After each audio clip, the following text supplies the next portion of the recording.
আসসালামু আলাইকুম রহমতুল্লাহ।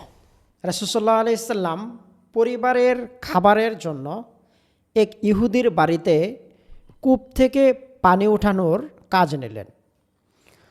সো রাসূলুল্লাহ আলাইহিস সাল্লাম পানি তুলছিলেন, তখন রশি ছিঁড়ে বালতিটা কূপে পড়ে যায়। এই অবস্থা দেখে ইহুদি রাসূলুল্লাহ আলাইহিস সাল্লামের গালে থাপ্পড় দেয়। এরকম একটি ঘটনা আমরা পাই। এই ঘটনায় একটা জিনিস ক্লিয়ার যে রাসূলুল্লাহ আলাইহিস সাল্লাম এই জিনিসটা প্রমাণ করে দিয়েছেন যে কোনো কাজই ছোট না। যে কোনো কাজ সেটা যদি হালাল হয় তাহলে সেটা করতে পারবো। আমরা উলামায়ে কেরাম যারা আছে তাদের খেদমতের পরে 2-3-4 ঘন্টা সময় সবারই থাকে। সেই সময় আমরা চাইলে সংসারকে স্বাচ্ছন্দ্যে সচ্ছলতার সাথে পরিচালনার জন্য যে কোনো একটা কাজ নিতে পারি। আচ্ছা, কেউ যদি কোনো আলেম যদি অটো চালান তাহলে কি এটা নাজায়েজ কাজ? তাহলে কি এটা ছোট কাজ? রাসূলুল্লাহ সাল্লাল্লাহু আলাইহি সাল্লাম যে কূপ থেকে পানি তুলেছেন সেটা তো এক ধরনের কুলির কাজ আমাদের ভাষায়। এইটা যদি কাজ যদি অসম্মানজনক হতো তাহলে কি রাসূলুল্লাহ সাল্লাল্লাহু আলাইহি সাল্লাম করতেন? আচ্ছা, অটো চালানো এটা বেশি সম্মানজনক পেশা নাকি কাঠ মিস্ত্রির কাজ করা সেটা বেশি সম্মানজনক পেশা? হযরত জাকারিয়া আলাইহিস সালাম কাঠ মিস্ত্রির কাজ করেছেন। নবীগণ বকরি চড়িয়েছেন।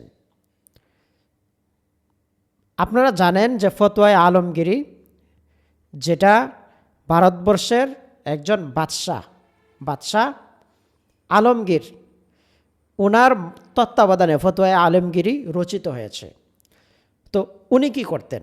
আপনি ইতিহাস দেখেন, উনি ভারতবর্ষের মতো এত বড় এক দেশের, ভারত উপমহাদেশের বাদশাহ হওয়া সত্ত্বেও নিজের জীবিকা উপার্জন করতেন টুপি সেলাই করে। আমরা যদি আমাদের ভিতরে এই কাজকে যদি ছোট মনে না করে যে কোনো কাজ যদি আমরা করতে পারি, আমি বিশ্বাস করি উলামায়ে কেরামের টাকা পয়সার অভাব হবে না। যেই কাজে হাত দিবেন সেই কাজটাই তারা করতে পারবেন।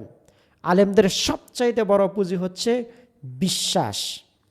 তাদেরকে মানুষ বিশ্বাস করেন, তারা যেই কাজেই যাবে মানুষ তাদেরকে 1 নম্বরে রাখবে।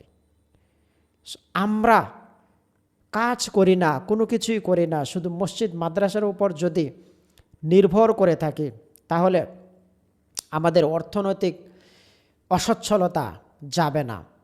আমাদের মসজিদ মাদ্রাসা কেন্দ্রিক অর্থনৈতিক নির্ভরতা কমাইতে হবে। এইটা যদি আমরা করতে পারি তাহলে আমরা পাবো। আর কিভাবে পাবো? ওই যে গায়রাত, তথাকথিত গায়রাত, যে এই কাজ আমার জন্য না, এই কাজ আমার জন্য না, এই কাজ আমার জন্য না, এগুলো আমাদেরকে বাদ দিতে হবে। আম্বিয়া আলাইহিস সালামের সিরাত আমাদের ভিতরে ধারণ করতে হবে। সাহাবায়ে আজমাইনের সিরাত আমাদের ভিতরে ধারণ করতে হবে। আমরা যদি এটা করতে পারি তাহলে কি কাজ করব? এই প্রশ্নটা উলামায়ে কেরামের কাছ থেকে বেশি পাওয়া যায়। অনেকে করে কি নিয়ে কাজ করব। এইটা যদি আপনি বুঝেন যে নবীগণ কি কাজ করছেন তাহলে আপনার জন্য কোনো সমস্যা হবে না ইনশাআল্লাহ। আল্লাহ তাআলা বোঝার তৌফিক দান করুন। আসসালামু আলাইকুম রহমতুল্লাহ।